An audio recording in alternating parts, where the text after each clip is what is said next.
Kapı açılıyor ama geri kapanmıyor. İçerideki genç kız Elisa Lam. Tüm tuşlara basıyor tek tek.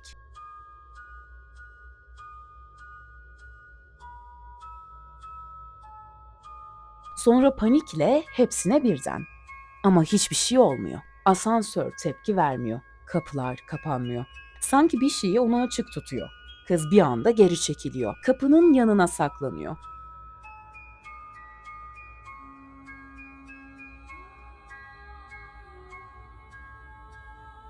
Sonra bir anda kafasını dışarı uzatıyor. Bir sağa bir sola bakıyor. Ama orada kimse yok. Bir anda dışarı çıkıyor.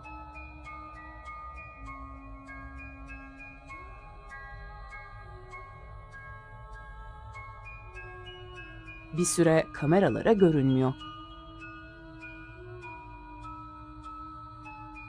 Sonra tekrar kadraja giriyor ama bu sefer hareketleri oldukça garip. Ellerini havada anormal bir şekilde gezdiriyor. Sanki biriyle konuşuyor veya bir şeyleri engellemeye çalışıyor.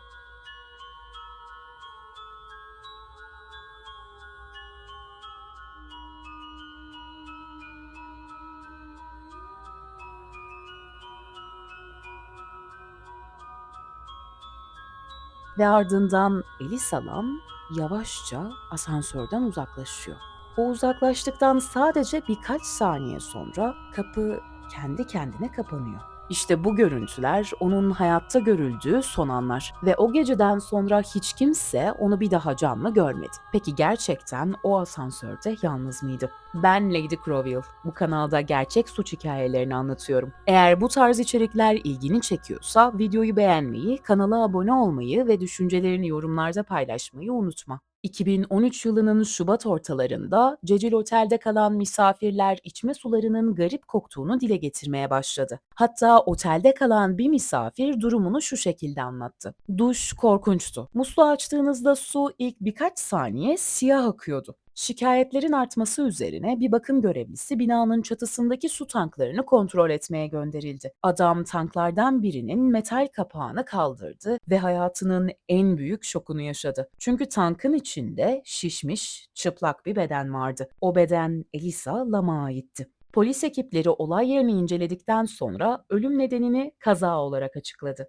Resmi kayıtlara göre boğulma ve yaşanan tüm tuhaflıklar onun bipolar bozukluk geçmişine bağlandı. Ama aylar, yıllar geçti ve bu açıklama birçok insan için yeterli olmadı. Dünyanın dört bir yanından insanlar bu olayı incelemeye başladı. Farklı teoriler ortaya atıldı. Bazıları resmi açıklamaya tamamen karşı çıktı ve Elisa Lam vakası internetin en büyük gizemlerinden birine dönüştü. Ama tüm bu teorilerin, tartışmaların altında gerçek bir insan vardı, hayalleri olan genç bir kadın. Ve belki de en rahatsız edici ihtimal şu: bu hikaye ya bir kazaydı ya da faili meçhul bir cinayet. Şimdi her şeyin çok daha öncesine gidelim. Elisa Lam'ın kendi hikayesine. 30 Nisan 1991'de Yina ve David Lam çiftinin bir kız çocuğu dünyaya geldi.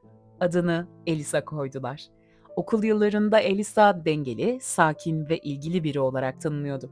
Çevresine karşı duyarlı, sık sık gönüllü çalışmalara katılan, insanlara yardım eden bir çocuktu. Onu tanıyan bir arkadaşı yıllar sonra şöyle diyecekti: "O tanıdığım en iyi insanlardan biriydi. Çünkü her zaman başkalarını düşünürdü." 21 yaşına geldiğinde bipolar bozukluk teşhisi kondu ve tedavi görmeye başladı. Ama Elisa bu hastalığın onu tanımlamasına izin vermedi. Özellikle sosyal medya hesaplarından kendisine sürekli anlattı. Bugün bile hala erişilebilen blog yazıları onun zihninde neler olup bittiğini bizlere az da olsa gösteriyor. Depresyonla açık bir şekilde yüzleşmesi bazen karanlık bir mizahla, bazen kendine karşı acımasız bir dürüstlükle gerçekleşiyordu. Hatta bir yazısında şöyle yazmıştı: "Depresyon berbat bir şey. Duygularım üzerinde hiçbir kontrolüm yok. 2 dakika öfkeli oluyorum, sonra tekrar üzgün. Yarım saat mutlu oluyorum ve sonra yine dağılıyorum." Tüm bu anlara rağmen Elisa Lam hayatı boyunca farklı ilgi alanları ve tutkular geliştirmeye devam etti.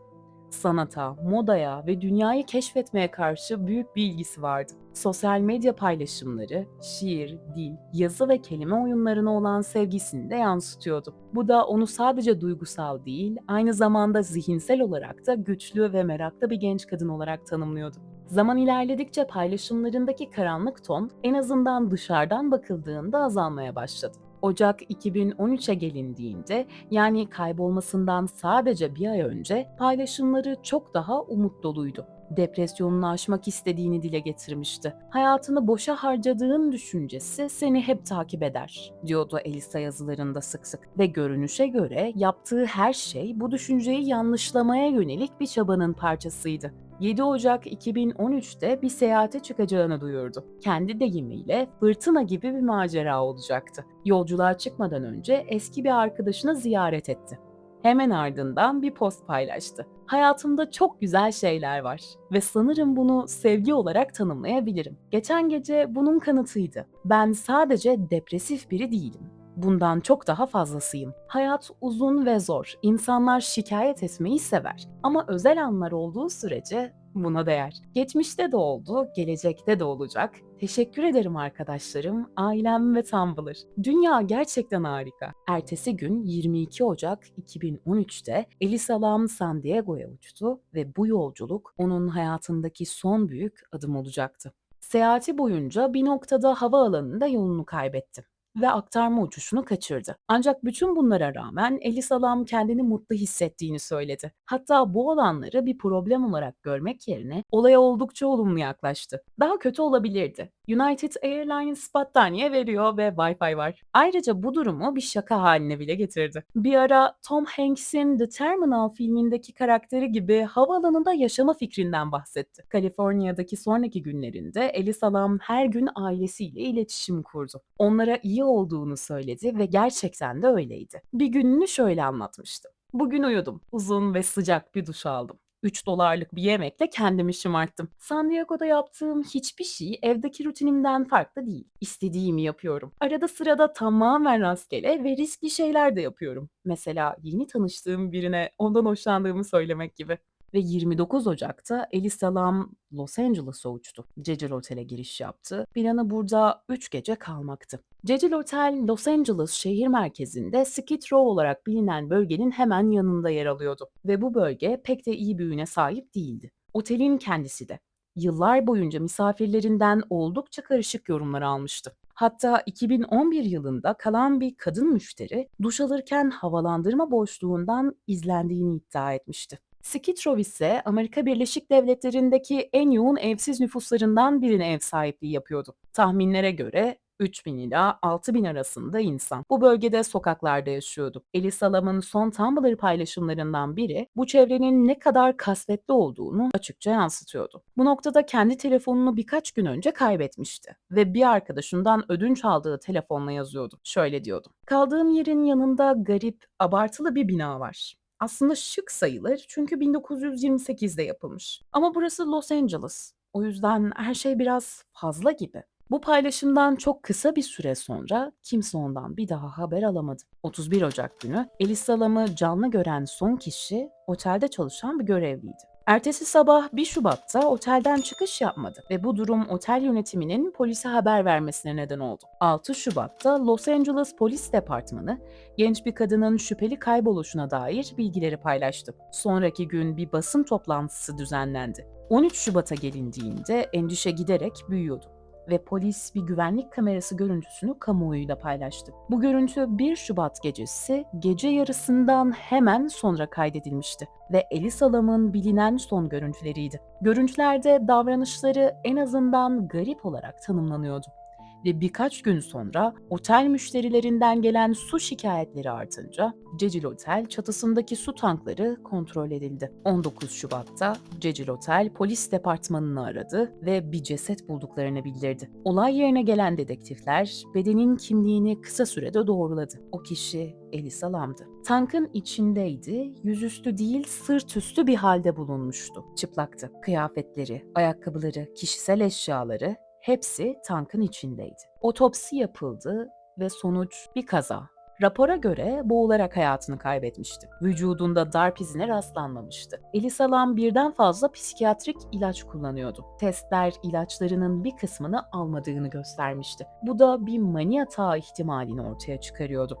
Bu teoriye göre asansörde gördüğümüz davranışlar bir halüsinasyonun sonucuydu. Panik, paranoya ve kontrol kaybı onu çatıya çıkardı ve sonunda su tankına. Bu resmi açıklamaydı. Basit, temiz ve açıklayıcı. Ama kilit noktalarda hikaye sekteye uğruyordu.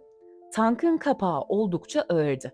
İçeri girdikten sonra kapatması neredeyse imkansızdı. Kıyafetleri önce dışarı bırakılmış gibiydi. Sonra tankın içine atılmıştı. Ve en önemlisi asansör görüntüsü. Görüntü yavaşlatılmıştı. Bir kısmı da eksikti. Ayrıca Elisa Lam'ın ilerlediği koridora ait görüntüler hiçbir zaman yayınlanmadı. Belki de orada bir kamera bile yoktu. Kim bilir. Bazıları bu olayın bir cinayet olduğunu düşünüyor. Cecil Otel'de yaşayan şüpheli insanlar, otelin karanlık geçmişi ve kolay erişilebilen bir çatı. Hepsi mümkün. Bazıları ise daha ileri giderek paranormal teoriler üretiyor. Asansör oyunu gibi ritüeller, başka bir boyut, görünmeyen varlıklar. Ama gerçek şu ki hiçbir teori tüm soruları cevaplayamadı. Ve belki de en rahatsız edici gerçek şu. Elisa Lam'ın başına gelen şey ne doğaüstüydü ne de tamamen anlaşılabilir bir şey. Ve bu yüzden bu dosya kapanmış olsa bile bu hikaye asla gerçekten bitmedi. Çünkü henüz bir nihayete ermedi. Peki sizce Elisa Lam'a gerçekten ne oldu? Sadece ilaçlarını kullanmadığı için bir krize girip imkansız gibi görünen bir şekilde hayatını mı kaybetti? Yoksa bu hikayede hala bilmediğimiz bir şey ya da birileri mi var?